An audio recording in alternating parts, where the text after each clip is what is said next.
Genesis, ang paglikha. Unang kabanata. Nang pasimula, nilikha ng Diyos ang langit at ang lupa. Ang mundo noon ay wala pang anyo at wala pang laman. Ang tubig na bumabalot sa mundo ay balot ng kadiliman, at ang Espiritu ng Diyos ay kumikilos sa ibabaw ng mga tubig. Sinabi ng Diyos, magkaroon ng liwanag, at nagkaroon nga ng liwanag. Nasiyahan ng Diyos sa liwanag na nakita niya. Pagkatapos, inihiwalay niya ang liwanag sa kadiliman. Tinawag niyang araw ang liwanag, at gabi naman ang kadiliman.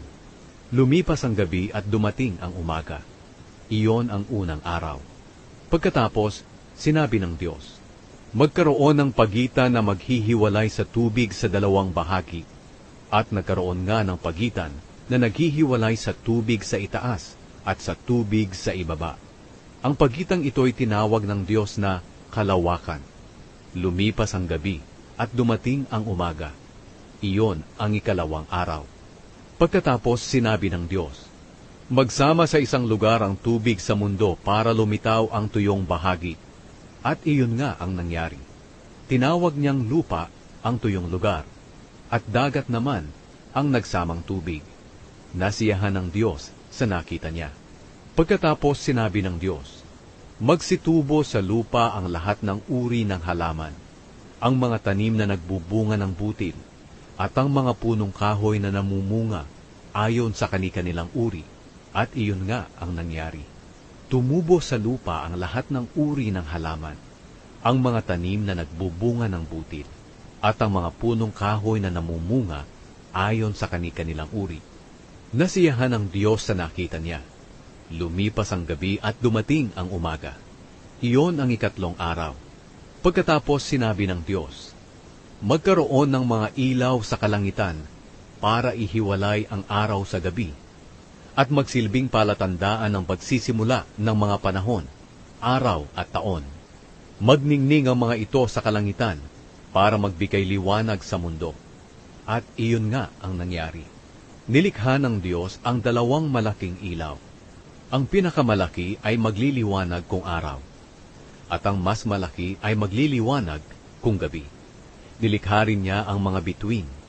Inilagay ng Diyos ang mga ito sa kalangitan para magbigay liwanag sa mundo kung araw at gabi, at para ihiwalay ang liwanag sa dilim.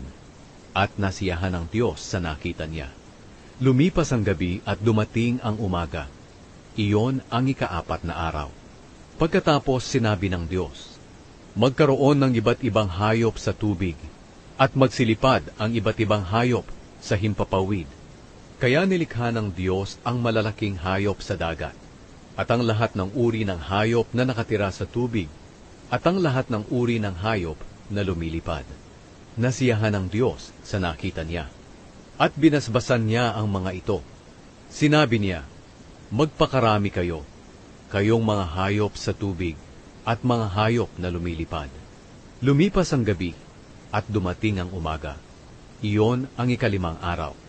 Pagkatapos sinabi ng Diyos, magkaroon ng iba't ibang uri ng hayop sa lupa, mga hayop na maamo at mailap, malalaki at maliliit. At iyon nga ang nangyari. Nilikha ng Diyos ang lahat ng ito at nasiyahan siya sa nakita niya.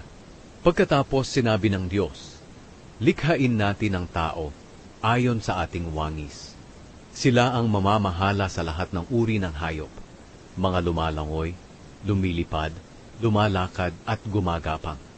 Kaya nilikha ng Diyos ang tao, lalaki at babae, ayon sa wangis niya. Binasbasan niya sila at sinabi, magpakarami kayo para mangalat ang mga lahi ninyo at mamahala sa buong mundo, at pamahalaan ninyo ang lahat ng hayop.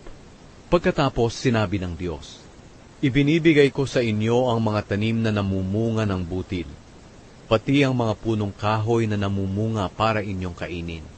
At ibinibigay ko sa lahat ng hayop ang lahat ng luntiang halaman bilang pagkain nila. At iyon nga ang nangyari. Pinagmasdan ng Diyos ang lahat niyang nilikha, at lubos siyang nasiyahan. Lumipas ang gabi at dumating ang umaga. Iyon ang ika-6 na araw.